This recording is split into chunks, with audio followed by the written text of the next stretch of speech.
అన్న నమస్తే. నమస్కారం. ఏం పేరు అన్న మీది? నా పేరు బుద్ధార్తి రామచంద్ర. ఏం చేస్తారన్న? నేను సోషల్ యాక్టివిటీస్ చేస్తా. Wonderful, wonderful.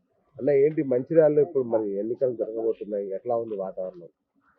ప్రస్తుతానికైతే మంచిర్యాల ఏంది అంటే ప్రజలల్ల ఎట్లుంది అంటే ఈ రోజులల్ల ఏ ప్రభుత్వం అయితే ఎవరు ఎమ్మెల్యే గెలిస్తే బాగుంటుందనే ఆలోచనలల్ల ప్రజలు నిత్యం అందుబాటులో ఉండే వ్యక్తి ఎవరు, మనకు ప్రభుత్వ స్కీములు సంక్షేమ పథకాలు తీసుకొచ్చి మనకు దరిదాపులకు చేర్చే వ్యక్తి ఎవరు అని ఆలోచించి ఓటు వేసే పరిస్థితులలో ప్రజలు ఉన్నారు మంచిర్యాలలో.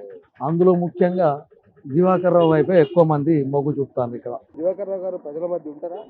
24 అవర్స్లో 8 అవర్స్ అంటే దాదాపు 15-16 గంటలు ప్రజలతోనే ఉంటాడు, అందుబాటులో ఉంటాడు, అందరికి టైం ఇస్తాడు, అందరితో కలిసి ఉంటాడు. అన్ని ఊర్లు పల్లెలు ఈ నియోజకవర్గం మొత్తంలో ఆయనకు తెలియని వ్యక్తులు లేరు. అసలు అంటే బెస్ట్ 20 ప్లస్ ఏళ్ల పాయింట్. నుంచి చేస్తున్నాడు కానీ ఏం అభివృద్ధి జరగలేదు అని ప్రతిపక్షాలు ఆరోపిస్తున్నాయి కదా మరి. ఓకే, దీనికి జవాబు ఏంటంటే 20 ఏళ్ళ కింద మేము ఇక్కడ ఎమ్మెల్యే గారే ఇక్కడ ఈ ఏదైతే ఈ రాజీవ్ నగర్లో ఒక 5,000 ప్లాట్లు ఇచ్చింది ఉదాహరణకు. ఈ 20 ఏళ్ళల్లో ఈ 5,000 ప్లాట్లకు 15 ఏళ్ళల్లో 5,000 ప్లాట్లకి ఇలా రోడ్లు అయినాయి, డ్రైన్లు అయినాయి, కరెంట్ అయినాయి, వాటర్ సోర్సెస్ వచ్చింది, మోడల్ స్కూల్ వచ్చింది, కస్తూర్బా వచ్చింది, అనేకమైన అభివృద్ధి. ఈ యొక్క వార్డును ఉదాహరణ తీసుకుంటే మంచిర్యాల మొత్తాన్ని నియోజకవర్గాన్ని వదలాల్సిన అవసరం కూడా లేదు. పనిపాట లేని వాళ్ళు ప్రతిపక్షం వల్ల అనే ఆరోపణలు, అందులో దమ్ము లేదు, ధైర్యం లేదు. వాళ్ళకి కావాల్సింది ఏంది, ఏదో విధంగా ఒకటి అనాలి. కానీ ప్రజల మధ్యలో నిత్యం ఉండి అభివృద్ధి చేసే వ్యక్తి దివాకర్ రావు పేరు ఉంటారండి. రైట్. కేసీఆర్ పరిపాలన ఎట్లా ఉంది? కేసీఆర్ పరిపాలనకు 100కు 200 మార్కులు ఇస్తాను ప్రజలు.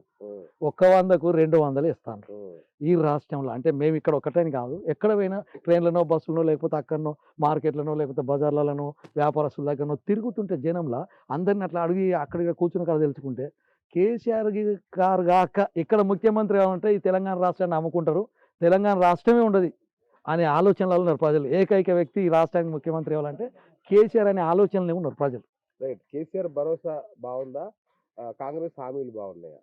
100% ఇప్పుడు అంటే జనరల్గా మేము మొన్న పేపర్లో చూసింది, టీవీలో చూసింది, ఎవరైతే కర్ణాటక నుంచి వచ్చి కొడంగల్లో ఏదైతే ఒక సుమారు 200 మంది రైతులు ధర్నా చేస్తున్నారు. ఏమని, అక్కడ ఏదైతే కర్ణాటకలో 6 హామీలు ఇచ్చిన కాంగ్రెస్ ప్రభుత్వం ఫెయిల్యూర్ అయింది, రైతులకు 3 గంటల కరెంటు కూడా ఇస్తలేదు కాంగ్రెస్ గవర్నమెంటు, ఇక్కడ వచ్చేసి 24 గంటల కరెంటు, నాణ్యమైన కరెంటు ఇస్తాను, రైతు బంధు ఇస్తాను, రైతు బీమా ఉన్నది.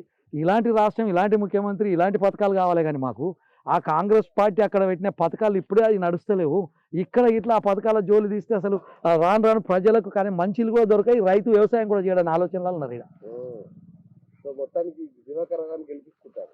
దివాకర్ రావు గారిని మేము ప్రజలే గెలిపించుకుంటారు 100%. ఇక్కడ ఉన్న ఏదైతే బిలో పవర్టీ వాళ్ళు, వెనకబడ్డ వాళ్ళు 80-70%లా దాదాపు 75-70% దివాకర్ రావును లైక్ చేస్తారు, ఓటు వేస్తారు, మెజారిటీతో గెలిపిస్తారు. అందులో ఎలాంటి ఇంకోటి అన్నిటికన్నా మించింది ఏంటంటే దివాకర్ రావు వాస్తవంగా చెప్తాను మచ్చలేని మనిషి. రాజకీయంగా ఎవరి దగ్గర కానీ ఎలాంటి అవినీతి కానీ, అక్రమాలు కానీ, దౌర్జన్యాలు కానీ, బెదిరించుడు కానీ, లాక్కోవడం కానీ, గుంజుకోవడం కానీ, రియల్ ఎస్టేట్లు సెటిల్మెంట్లు చేయడం కానీ ఈ లేవు అలవాటు. ఎందుకంటే ఆయన నాకు ఈ మంచిర్యాలలో మేము ఉన్నాం కాబట్టి దాదాపు నాకు 40-50 ఏళ్ళ నుంచి పరిచయం. Thank you sir. Thank you so much. Thank you.